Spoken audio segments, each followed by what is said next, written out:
would like to tell you about a remarkable phenomenon, hypnosis.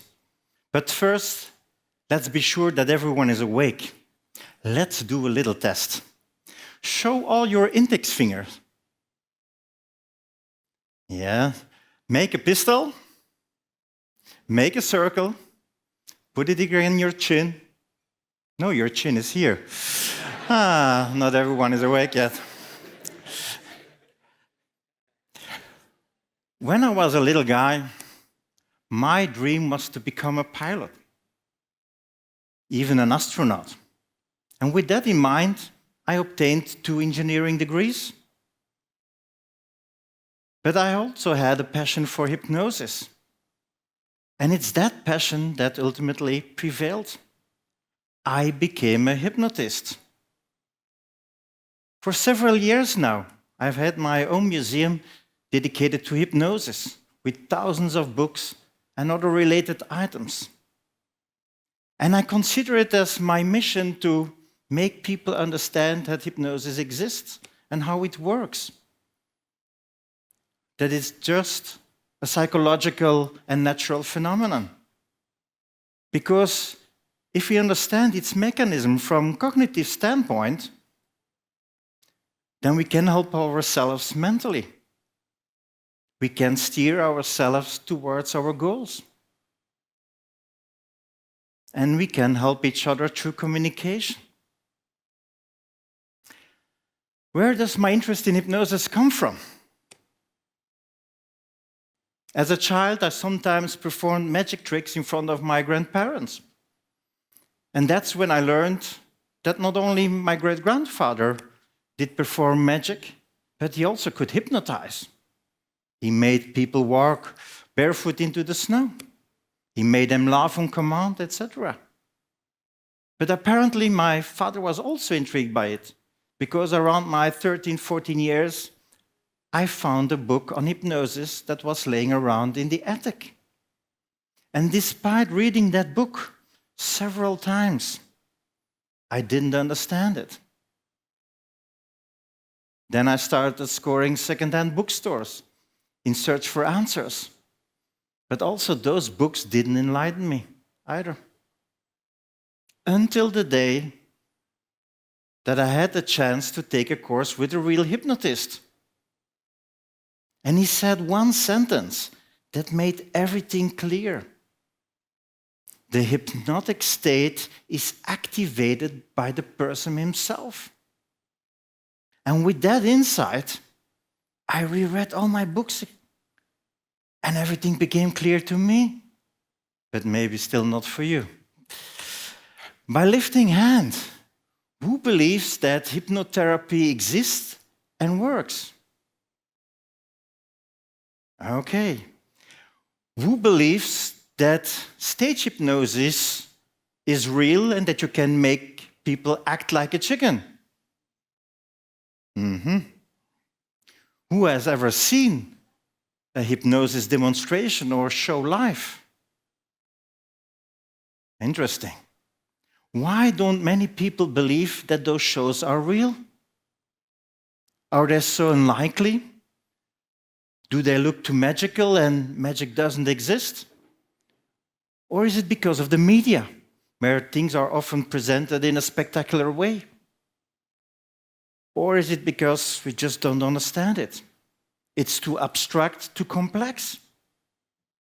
Even specialists who already use hypnosis, like hypnotherapists and some other medical trained people, have difficulty to explain those shows to clients. Even neuroscientists doubt the existence. They dismiss them as fake or exaggerated, and they even claim that they harm the image of hypnosis. Yet it's thanks to those fascinating demonstrations that the phenomenon has always survived.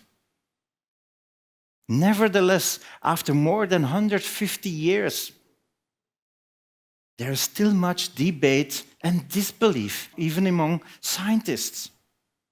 And why? But when we sit in front of the TV, we are always intrigued by it.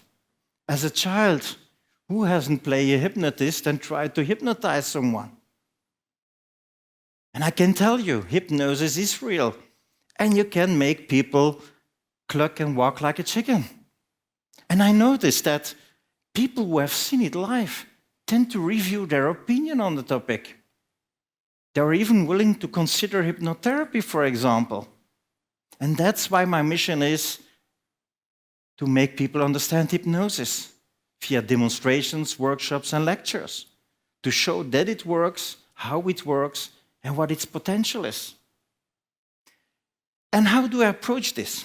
How do I ensure that people accept that hypnosis exists? To begin with, I take them through some familiar examples.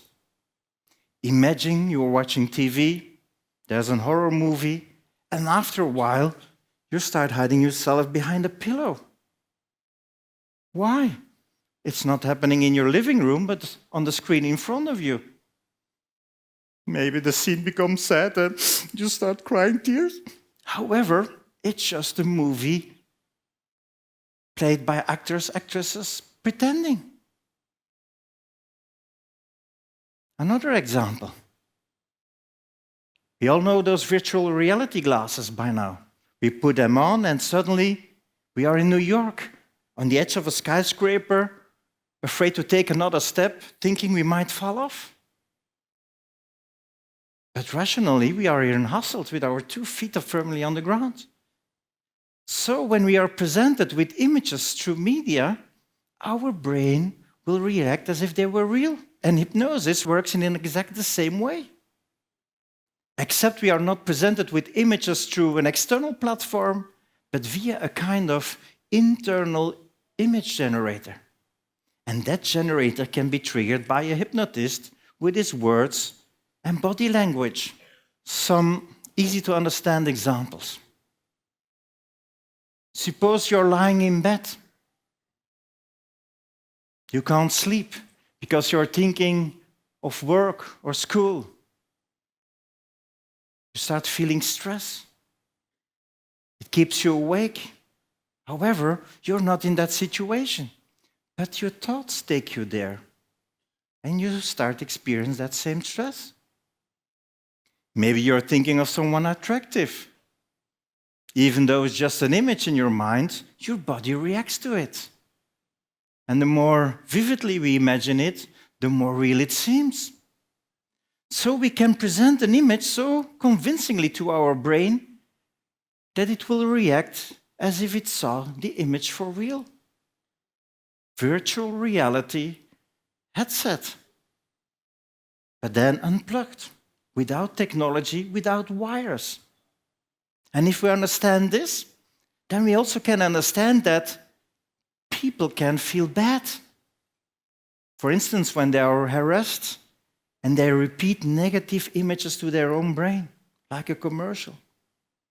But that successful people pull themselves forward because they present positive images like their goals and successes in front of their brain and create drive.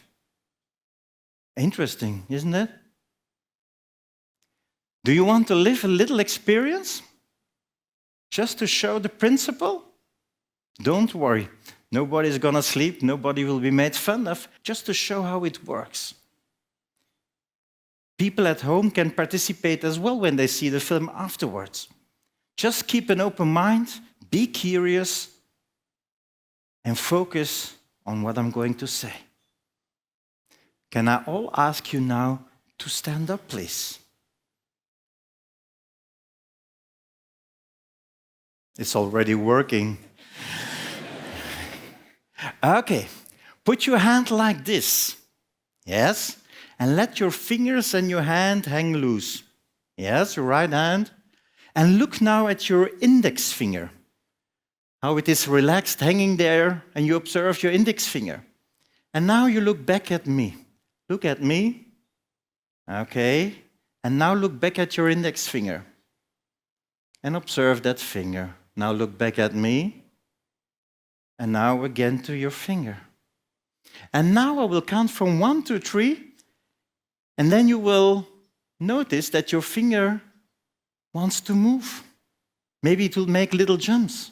I will count from 1 to 3 and observe how your finger has the intention to move or maybe jump.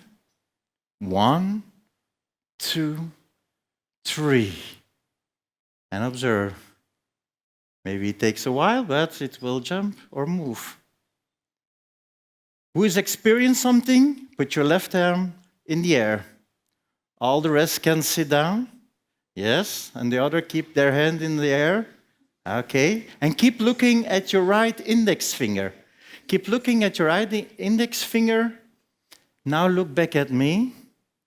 And look back at your index finger. Because now I will count from 1 to 3, and then your right hand has the intention to turn towards your face. The fingertips wants to turn towards your face. I will count from 1 to 3, observe your right hand, and it will start to turn. 1, 2, 3. And observe now how your right hand slowly but surely wants to turn towards your face. Strange enough, you can notice it. And it turns and it turns and it turns. And if you notice this, put your left arm in the air. Okay. All the rest can sit down. Okay. Now observe your right hand. And now I will count from 1 to 3. And strange enough, you will not be able to lower it. I will count from 1 to 3. You will try to lower it, but it's not possible. Like it if it's attached to the ceiling with a little rope. 1, 2, 3, and try to lower it. If it's difficult, put your left arm in the air. Yes. Okay. Now I will count from 1 to 3, and then you can move your arm again, and you can sit down and get a round of applause with 1, 2, 3. Okay.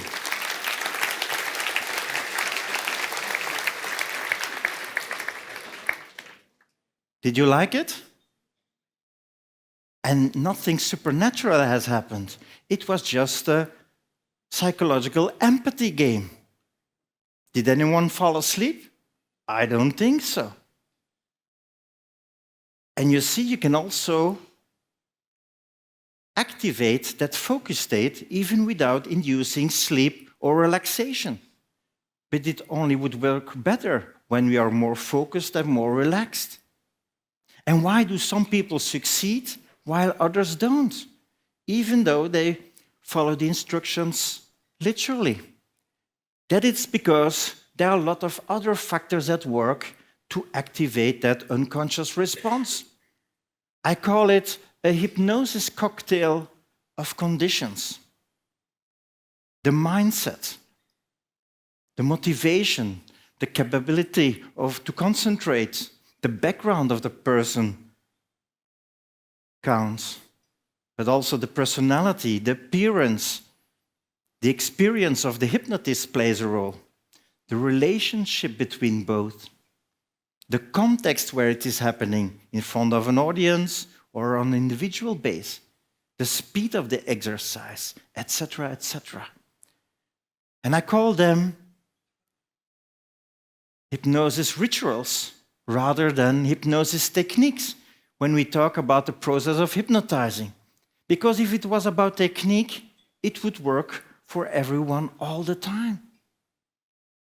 And it's that same mechanism of hypnosis rituals that explain a lot of other phenomena like mama's kiss, placebo, those healers, magnetists, but also exorcism and voodoo, and a lot of other so-called paranormal phenomena. And I prefer to call them ideodynamic phenomena. So, if we understand that hypnosis can have effect, that it is nothing different from a kind of virtual reality headset, but then without hardware, without cables, that by using our internal image generator, we can control our thoughts, our behavior, our feelings, then we also can realize that self-hypnosis offers possibility to make ourselves feel better, And if we don't succeed in finding the right images ourselves, fortunately, there are therapists, psychologists, but also friends and family who can assist us in finding the right images with their words and imagery tools. And if we think profoundly about what we have learned today, then we will probably find numbers of examples where we can apply this knowledge. And if we succeed in applying it, then we will grow in life. I wish you a lot of empathetic fun.